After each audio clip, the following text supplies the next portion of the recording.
Existe uma linha que a mente humana se recusa a cruzar. Mas e se eu te disser que alguns a cruzaram dezenas até centenas de vezes?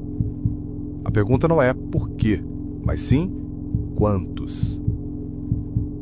Quando a gente fala em serial killers, logo vem à mente nomes famosos, filmes, séries, documentários. Mas hoje vamos ignorar o espetáculo midiático. Vamos aos dados frios. Esta não é uma lista de celebridades do crime, é um dossiê sobre a escala real da letalidade humana.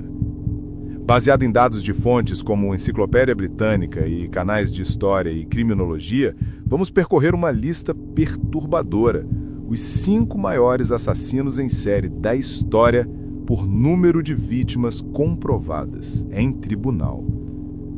Cada nome que você vai ouvir aqui não é apenas um personagem sombrio. É uma pessoa real, responsável pela morte de dezenas ou centenas de outras pessoas reais. E no final do vídeo, a gente vai conversar sobre um ponto que muita gente evita. O que esses arquivos todos têm em comum e o que elas dizem sobre falhas em sistemas de saúde, polícia, justiça e até da própria sociedade. Esse não é um conteúdo para glorificar criminosos. É para entender, contextualizar e lembrar das vítimas. Se isso faz sentido para você, se ajeita na cadeira, coloca o fone, porque a gente vai entrar agora na mente e principalmente nas consequências dos 5 serial killers mais letais da história, segundo o tribunal. Antes da gente começar a contagem, vale alinhar o conceito. Um serial killer é, em geral, definido como alguém que comete múltiplos assassinatos ao longo do tempo, com intervalos entre os crimes e um certo padrão, seja nas vítimas, na motivação ou na forma de agir. Não é um ataque em massa, não é um crime passional isolado, é uma sequência. E aqui tem um ponto importante. Existem várias formas de montar uma lista de maiores serial killers. Você pode olhar para a fama, para o impacto cultural, para a crueldade dos crimes, mas neste vídeo a gente vai usar um critério mais frio e objetivo: número de vítimas comprovadas em tribunal. Em muitos desses nomes você vai ouvir também um número de vítimas possíveis ou confessadas, que é maior, mas a posição no ranking considera o que foi efetivamente reconhecido pela justiça. Esse é o Noite de Crime. O nosso arquivo começa na Rússia. Mikhail Popkov, um ex-policial russo, usava seu distintivo e seu carro oficial para abordar mulheres à noite, oferecendo carona. Ele agiu por quase 2 décadas, entre 1992 e 2010, na região de Irkutsk, na Sibéria. O fato de ser um policial o ajudava a evitar suspeitas e a ter acesso a informações privilegiadas sobre as investigações. Popkov foi preso em 2012, após a análise de DNA ligar amostras encontradas nas vítimas a um grupo restrito de homens que dirigiam um modelo específico de Lada Niva. O DNA dele, colhido em uma investigação de rotina, foi o elo final. As investigações continuaram, elevando o número total de vítimas para 78. Isso faz de Popkov o serial killer mais letal da história moderna da Rússia. O arquivo Popkov é um lembrete sombrio de como a confiança na autoridade pode ser explorada.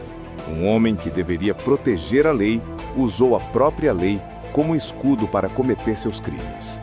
O próximo arquivo nos leva ao Paquistão.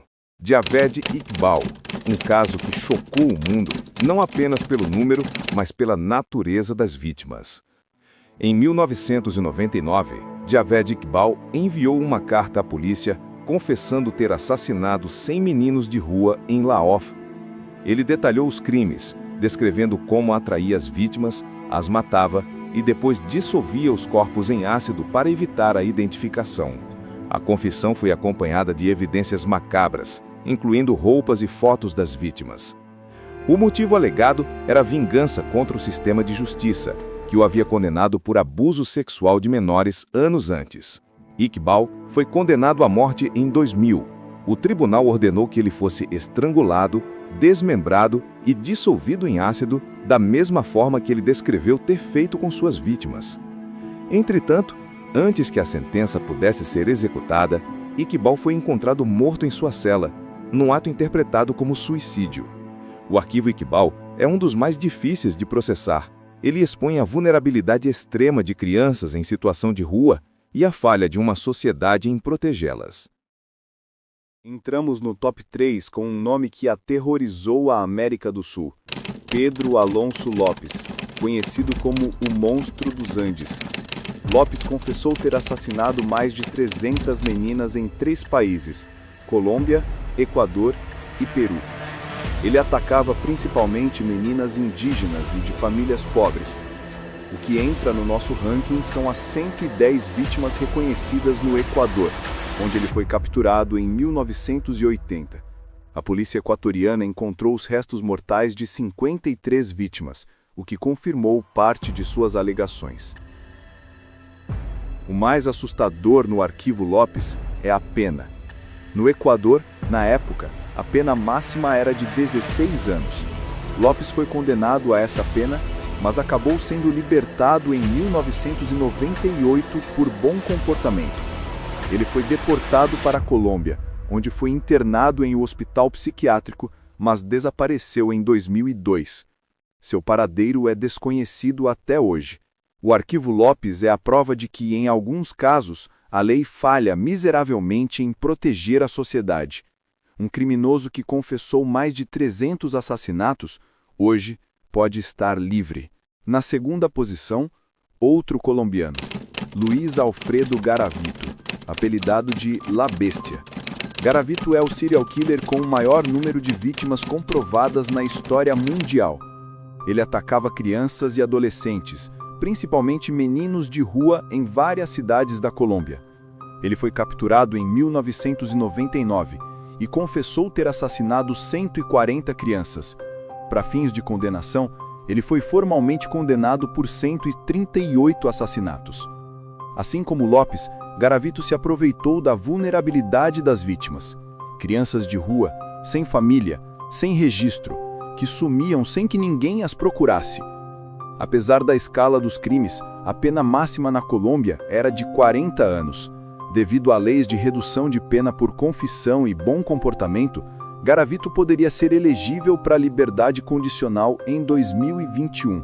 No entanto, ele permaneceu preso devido a condenações adicionais. O arquivo Garavito é um espelho da falha social.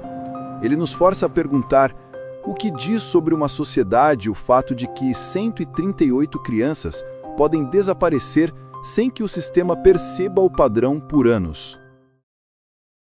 No topo da nossa lista, o arquivo mais chocante de todos, Harold Shipman, o Doutor Morte. Shipman era um médico de família respeitado no Reino Unido. Ele usou sua posição de confiança para assassinar seus pacientes, principalmente mulheres idosas, injetando doses letais de diamorfina. Ele foi condenado por 15 assassinatos em 2000. Entretanto, uma investigação oficial subsequente concluiu que ele foi responsável pela morte de pelo menos 218 pacientes. O que faz do arquivo Shipman único é que ele agiu sob o manto da autoridade médica. Ele falsificava atestados de óbito e as mortes eram atribuídas a causas naturais. Ele só foi pego quando um colega médico desconfiou do alto número de mortes de pacientes idosos sob seus cuidados. Ele foi condenado à prisão perpétua e, em 2004, morreu na prisão em um ato interpretado como suicídio. Talvez o aspecto mais assustador desse arquivo seja a forma como um sistema inteiro confiou cegamente em uma figura de autoridade, sem mecanismos adequados de auditoria e supervisão para notar que algo estava muito errado. Quando a gente olha para esses 5 arquivos juntos, algumas coisas começam a ficar muito claras. 1. Vítimas em situação de vulnerabilidade. Em todos os casos, as vítimas pertenciam a grupos vulneráveis: crianças de rua, mulheres idosas, meninas pobres. É duro admitir, mas esses criminosos se aproveitam de uma hierarquia de valor da vida que existe na prática. São pessoas que o sistema demora para perceber que sumiram. 2. Sistemas que falham por muito tempo. Todos esses criminosos agiram por anos, às vezes décadas, antes de serem detidos. Por quê? Falta de integração de dados, preconceito institucional com vítimas marginalizadas e, nos casos de Popkov e Shipman, falhas brutais de controle interno que permitiram que um policial e um médico agissem impunemente. 3. Penas que não acompanhavam a gravidade dos crimes. Em países como o Equador e Colômbia, o limite de pena em determinadas épocas era de pouco mais de uma década, mesmo em casos com centenas de vítimas.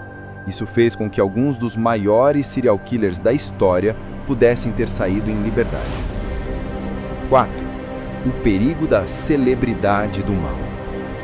A cultura de true crime corre um risco constante de transformar criminosos em celebridades. Por isso é fundamental que conteúdos como este não romantizem o agressor, não entrem em detalhes gráficos desnecessários e coloquem o foco nas vítimas, nos sistemas e nas lições que a sociedade precisa aprender. Se você chegou até aqui, provavelmente está sentindo um misto de choque, tristeza e curiosidade. O que esses 5 nomes nos ensinam é que o verdadeiro horror não está apenas no indivíduo, mas nas falhas estruturais que permitiram que eles agissem por tanto tempo. A escuridão existe, mas a luz da investigação e da justiça é a nossa única defesa. Se você quiser que a gente aprofunde algum desses casos em vídeos individuais, por exemplo, um episódio só sobre Harold Shipman e os erros do sistema de saúde, ou um mergulho mais detalhado nos bastidores da investigação contra Garavito, deixe aqui nos comentários qual caso você quer ver primeiro. Se este vídeo te ajudou a entender melhor o tema, não esquece de deixar o like, se inscrever no canal e compartilhar com quem você sabe que gosta de conteúdos de True Crime, mas também se preocupa com a dimensão humana dessas histórias. Obrigado por assistir. Se cuida e a gente se vê no próximo caso.